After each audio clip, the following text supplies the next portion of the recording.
Il faudrait calmer. Le oui là, ça va se passer. Quand vous ne pouvez pas arriver en septembre, là, moi, il est compris. Parce qu'on va faire une action. Il ne peut pas croire.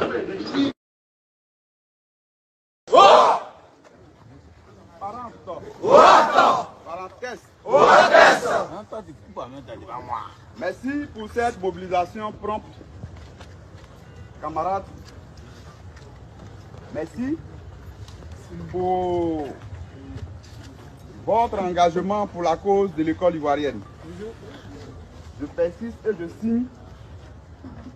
Sous notre mandat, nous n'accepterons pas que des individus qui ne sont pas véritablement des élèves ou des étudiants puissent diriger les élèves ou les étudiants. Claire. C'est déjà juste.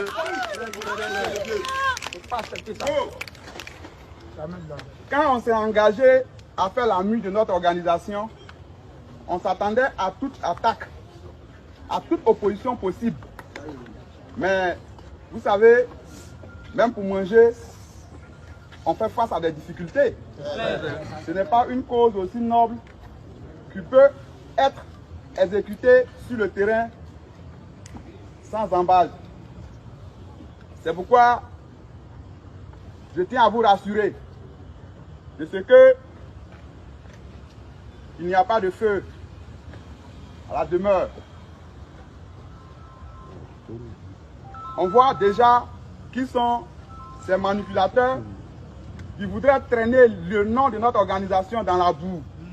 Mais comme nous sommes élèves, comme nous sommes des étudiants, il va falloir avoir une démarche beaucoup plus cohérente et surtout intellectuelle. Nous autres, nous sommes précis, concis et clairs.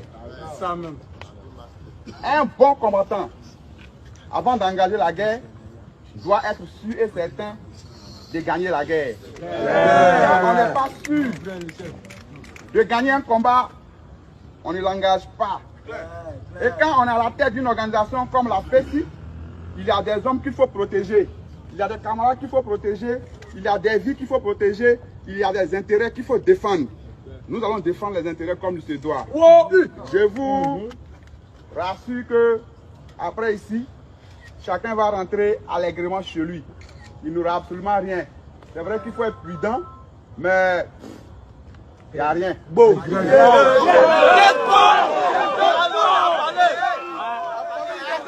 Nous avons commencé une marche. Et cette marche ne peut pas s'arrêter. Possible. On procède par le mensonge, par les dénigrements. Mais nous n'allons pas tomber aussi bas. Diffamation. Il y a des gens qui ont des fauteuils. Au lieu de se commenter sur leur fauteuil, ils viennent lutter notre tabouret. Pourquoi? Pourquoi? Des sorciers. S'ils veulent, à la prochaine AG, ils peuvent venir. On va les inscrire dans une école différée. Et puis avec le temps, on verra s'il y a une cellule qui est bien animée là-bas, on va les installer. Quand nous laisse. Je continue par dire, c'est vrai que le président de la République a fait de la question des élections de Côte d'Ivoire une priorité, mais il y a des gens à côté de lui qui peut-être travaillent contre lui. Parce que ces personnes-là voudraient qu'il y ait de la violence dans les résidences universitaires, dans les cités, dans les écoles de Côte d'Ivoire, pour exprimer peut-être un certain pouvoir.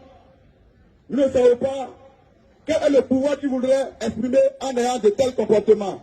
Certains élus sont impliqués dans ce qui se passe. Et quand je le dis, c'est parce que nous détenons des éléments, des preuves palpables de ces derniers qui recrutent les gens de la rue pour nous attaquer. Il y a longtemps, j'en parlais, j'ai fait une conférence au cours de laquelle j'ai dit il y a quelqu'un qui recrute pour attaquer les gens universitaires. Ça va pour les 2 semaines. On ne m'a pas écouté. Jusqu'à ce que ces attaques-là commencent maintenant. Jusqu'à tellement, nous gardons notre sang-froid. Mais si on nous pousse, vous voyez qu'on serait bien de s'arrêter. on sera obligé de s'arrêter. Nous donnons ces informations pour que les RG qui sont ici puissent transmettre ça au président de la République. Si rien n'est fait pour arrêter ces attaques qui perturbent la quiétude des résidents, des étudiants, alors cela voudrait dire que le président de la République n'est pas informé. Donc, nous, et là, il doit Côte d'Ivoire. Alors, c'est peut-être un jour pour aller l'informer.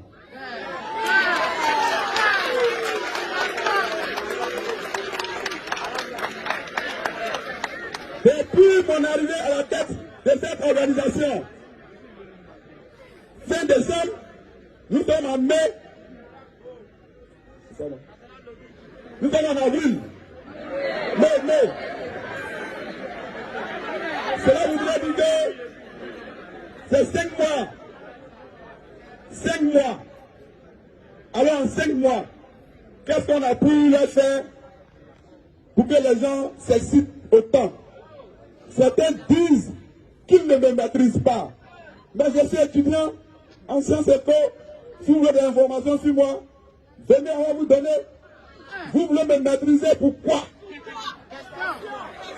Celui qui est mon ministre de tutelle, je suis en contact de façon régulière avec lui. Parce que quand nous avons des problèmes à l'université ici, c'est lui qui nous apporte des solutions.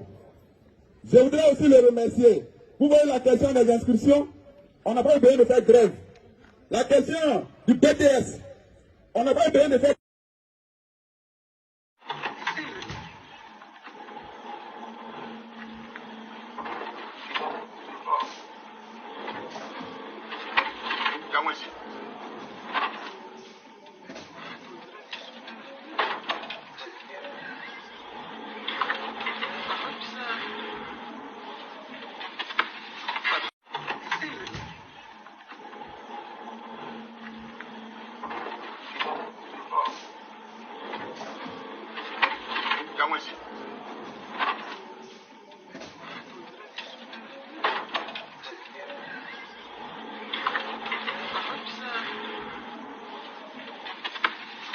Depuis que je suis arrivé à la tête de l'organisation, je ne fais que faire face à des attaques. Vous êtes là, il faut que je vous le dise clairement. Beaucoup de résidences universitaires ont été attaquées. Mais je dis qu'il ne faut pas qu'on fasse bruit inutilement. C'est le terrain. S'ils veulent nous dégager, c'est sur le terrain qu'ils vont nous dégager. Peut-être que c'est quand on va s'écarter que vous allez avoir les preuves sur le terrain que ce qu'ils veulent faire, on résiste comme on peut. J'ai fait face à beaucoup d'attaques. Actuellement, je vous parle. Hier soir, au terminus 40, il y a eu une réunion de préparation d'attaque des résidents universitaires pour ce samedi matin. On ne sait pas ce que les gens nous reprochent. Mais on a fait une conférence au cours de laquelle on a dénoncé cela. On allait plus loin pour dire qu'il y a un élu qui est impliqué, qu'on a des éléments tangibles palpables. Mais 2 semaines après, 4 idées ont été attaquées. Quelque chose qu'on a dénoncé. 2 semaines après, on a fermé les yeux jusqu'à ce qu'on nous attaque. On vous informe encore, puisque nous sommes dans la question de la défense des droits de l'homme. Alors, je vous parle, j'ai 4 de mes camarades qui sont détenus à la MACA. On nous attaque et c'est nous qu'on arrête.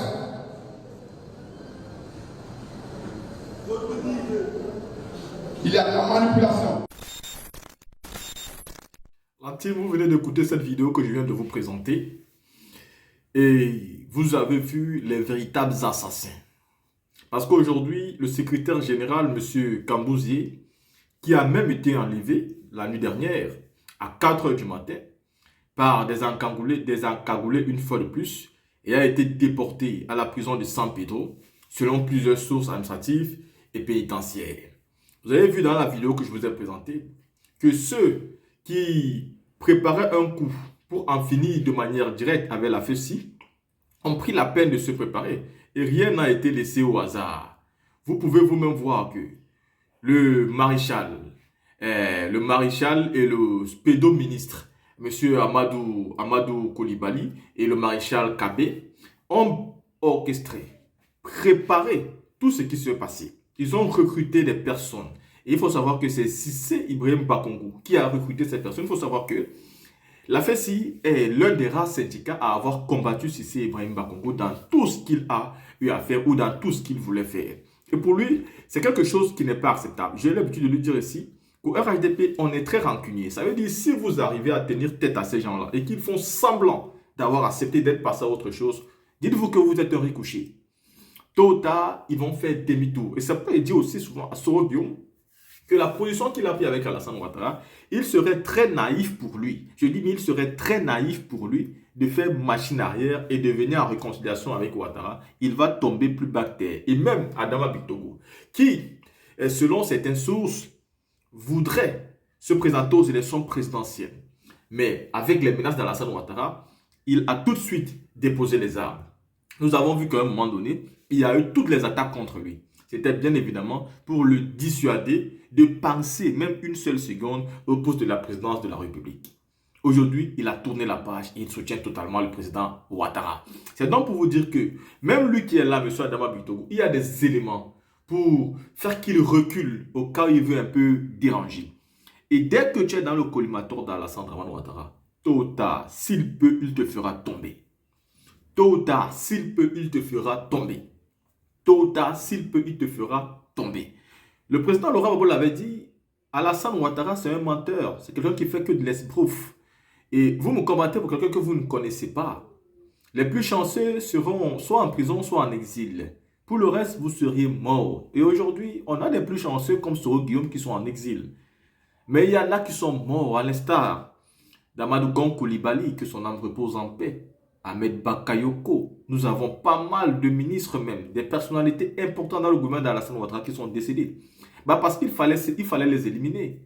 Ce sont des personnes qui, même s'ils ne le disaient pas de manière claire, M. Ouattara sait qu'il ne pouvait pas les mentir longtemps. Imaginez un Amadou Gon Coulibaly s'il était resté en vie. Qu'est-ce qui allait se passer? Il a fallu tout faire avec le travail, traumatiser le monsieur pour qu'il tombe, pour qu'Alassane Ouattara puisse revenir encore plus fort. Ouais, est-ce qu'Amadou Gon Coulibaly sait que quand il est mort, c'est ce qui s'est passé? Je doute fort. Mais il doit se tourner, se remuer là-bas dans son cercueil. Mais c'est qu'en 2025, toutes ces personnes vont aider le peuple ivoirien à se débarrasser de ce monsieur.